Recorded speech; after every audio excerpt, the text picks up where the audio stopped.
What if Pomni entering Jax's mind wasn't the moment she saved him, but the moment the show proved she couldn't?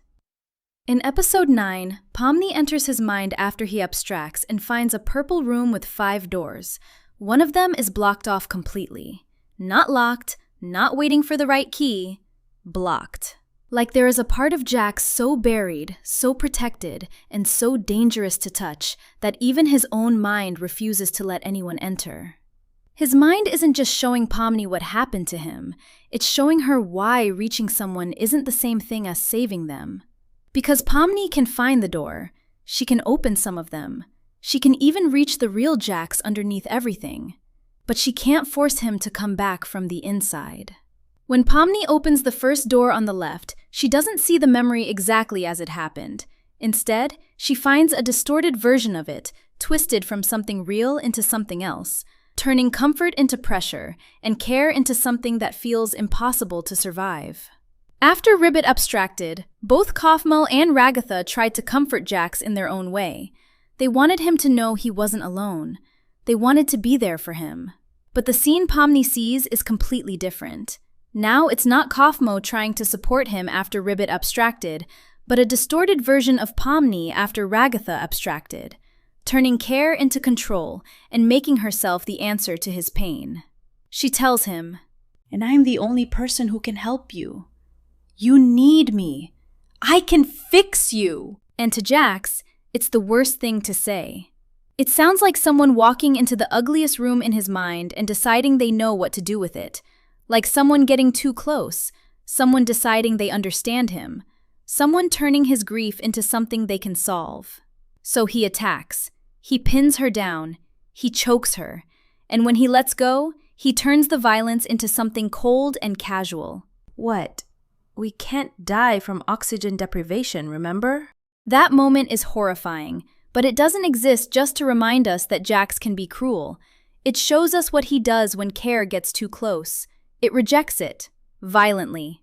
Because for Jax, being helped means being seen, and being seen means losing the one thing he has used to survive since the beginning, the ability to pretend nothing matters.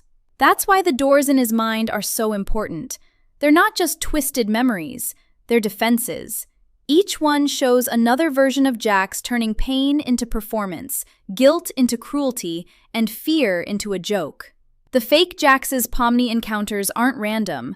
They're the parts of him that learned how to survive by making sure nobody could ever get close enough to touch the truth.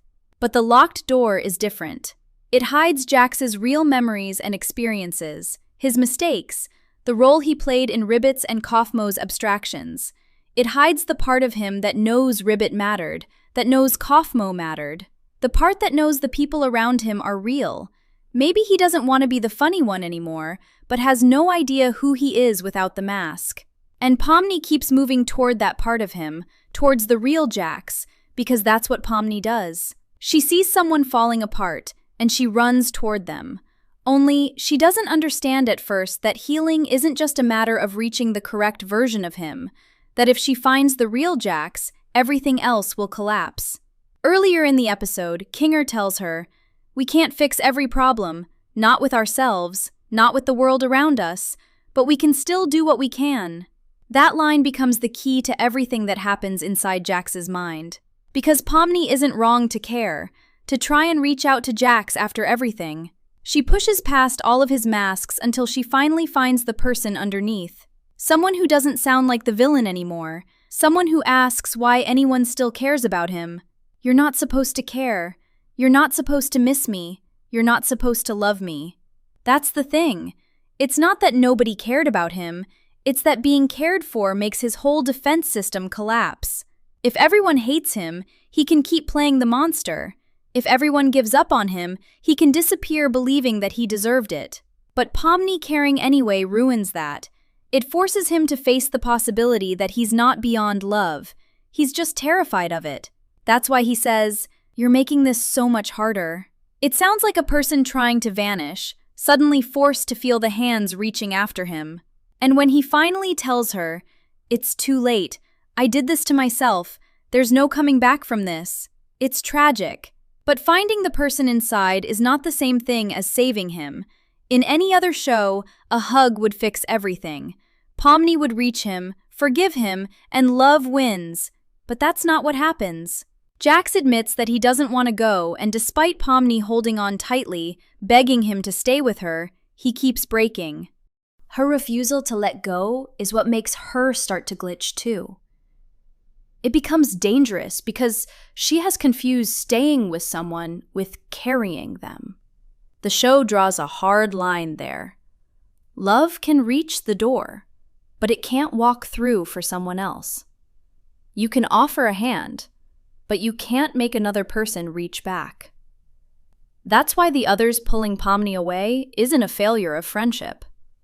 It's their friendship saving her. If you try to carry someone else's collapse alone, it doesn't become healing. It becomes two people drowning. The right speech or hug can't undo someone else's collapse. That's why the others pulling Pomni back matters so much. They're not stopping her from caring. They're stopping her from confusing care with self-destruction. Kinger says it directly. You weren't gonna try to take care of him all by yourself, were you? The group doesn't abandon Jax. They don't decide he's beyond help. They contain him. They make space for him. They keep Pomni from disappearing with him. Caring has limits. You can see someone. You can reach for them. You can prove they're not alone. But you can't become their will to survive. Jax has to choose to reach back. And if he doesn't, that's not Pomni's failure, or her fault for not trying hard enough. What do you think? Could Pomni have saved Jax, or not? Drop your answer in the comments. See you in the next one.